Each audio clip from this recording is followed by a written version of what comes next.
And welcome back to Nerdy Chinese Backlog. We're starting off Fast and Furious. We're going to do a battle episode where Hans takes down all of these guys.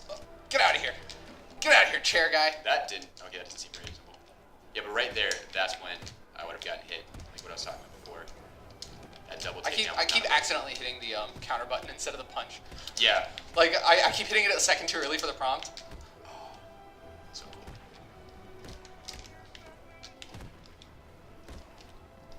Okay, so yeah, I'm a huge fan of like this like sort of jump between guys, like flowingness. Yes. And the stickiness, and like I wish that more games did stuff like this.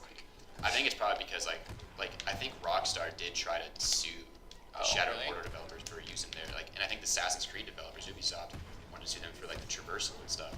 Like Shadow Mortar definitely took its yeah, Shadow Mortar is very you knew exactly what inspired it. Right.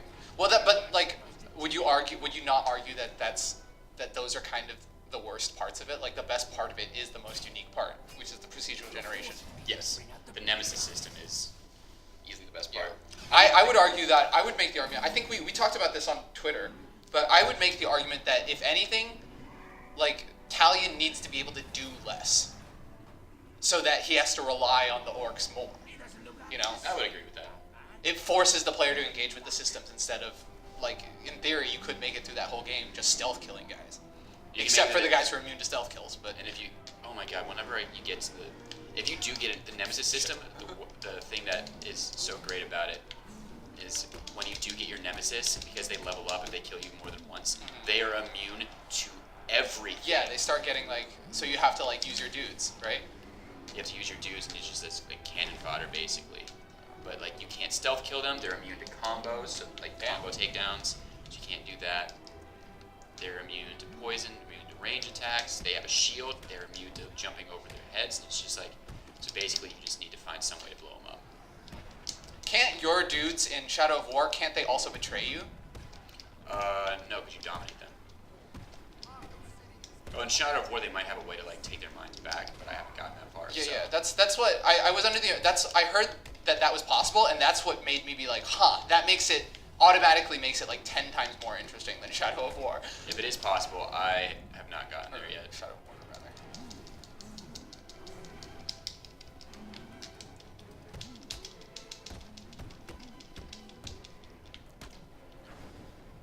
Boom! The hops on this dude, I don't believe, that is one of the most unbelievable things because he's a white dude. This is true. He just jumped 12 feet in the air. Didn't he learn? He was taught by ninjas.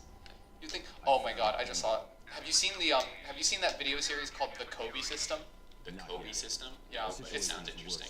It's the series of commercials by Nike where Kobe Bryant promotes this thing called the Kobe System, which is it's about being fast and strong, both fast and strong. Nice of you to join us, Arkham. That's it. Okay. That's all it's about. How much more do you want from me? More. How much more successful do you want me to be? More successful. How many records can my records break? More records. But I'm the best. But are you a different animal and the same beast? What the does that mean, Kobe Bryant?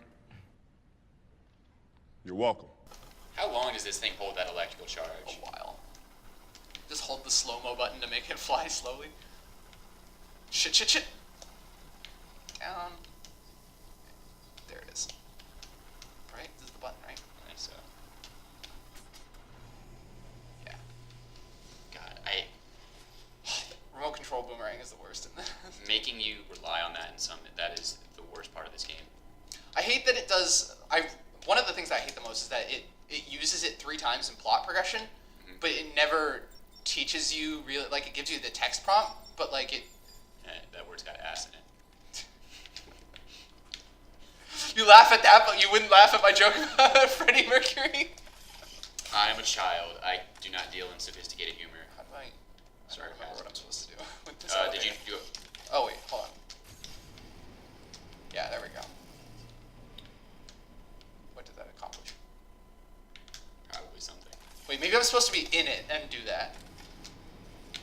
Yeah. And then the ceiling. Yeah. Okay. I'm just dumb.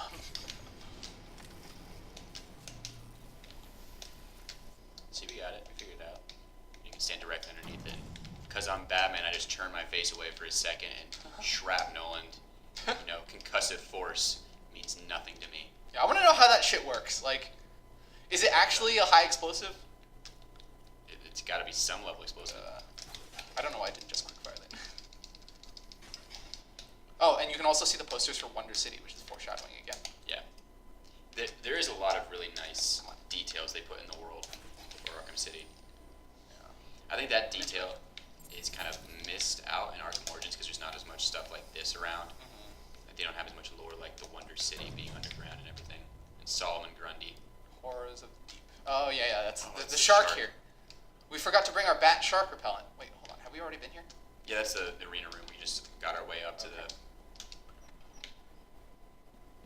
Okay, now it's the aquarium. The aquarium. The Georgia Aquarium. How did they get... They walked through that door. Yeah, that's true. How did they get through this? I don't... Did they freeze this after? They might have Victor Freeze's freeze gun. Yeah, that's true. He does have the freeze gun. Okay, There so we he go. just put up a wall. We figured out the answer. Nice. That's not a plot hole. It's just an Overwatch attack. Yes. Like from May, she just puts up a wall.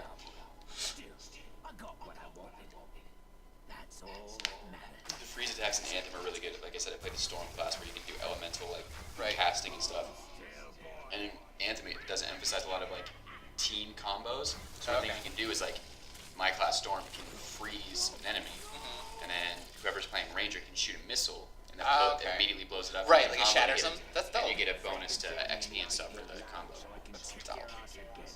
What's Anthem for? Is it on PC?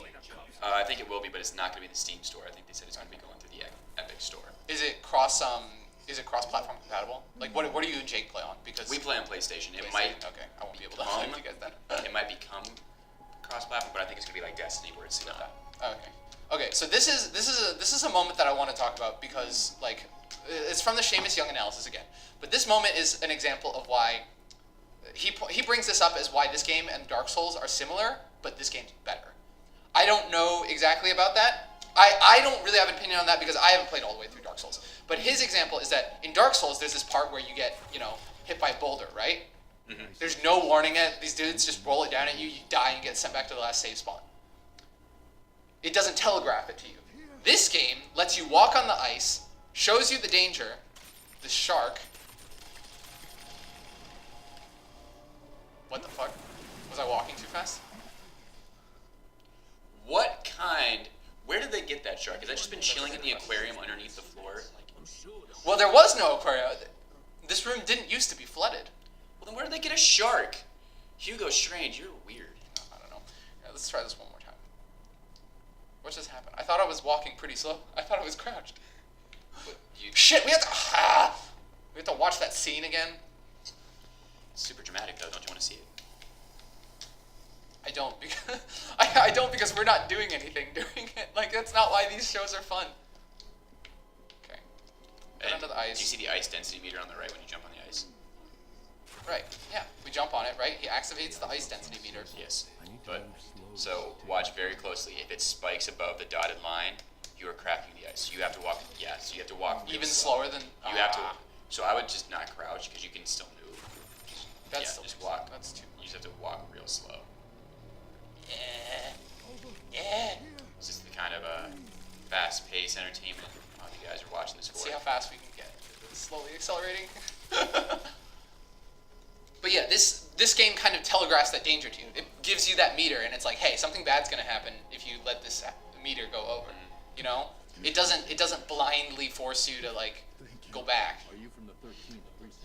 So now, for example, if Dark Souls, for that first trap moment, temporarily took camera control, put it tight behind your shoulder, and zoomed in on those guys pushing the boulder down, and then let you dodge roll out of the way, With Dark just for the first one, Yeah. just for the first trap, even that would be better. The Dark Souls camera is one of its biggest problem, though. So Really?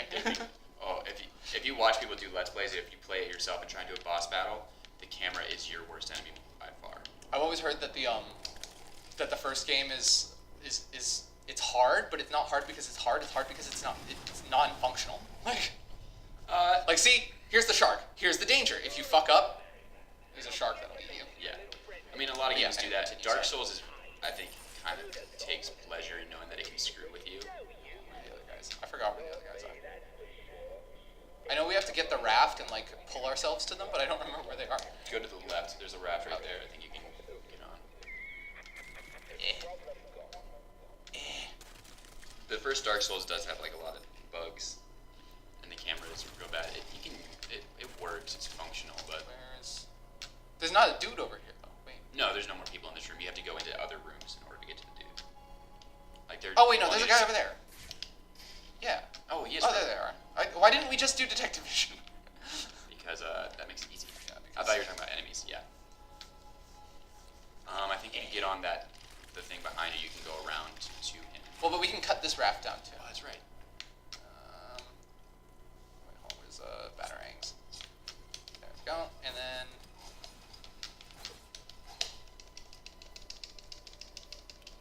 I actually thought this was really clever.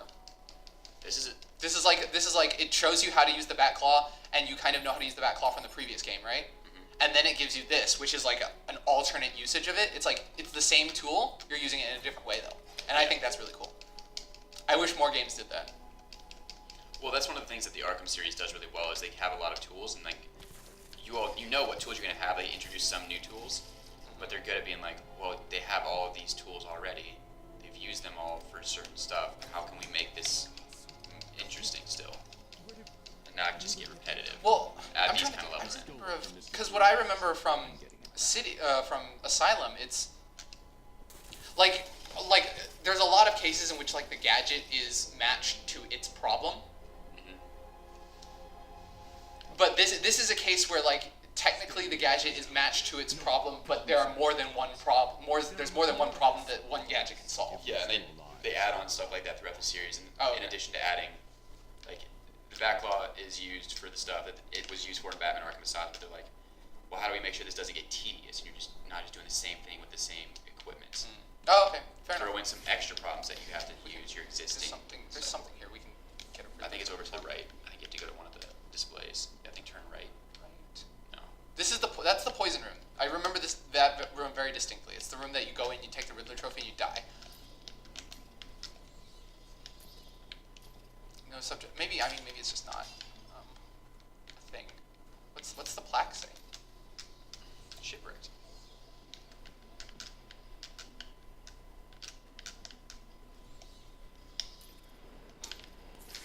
Maybe it's because we haven't actually met the Riddler yet.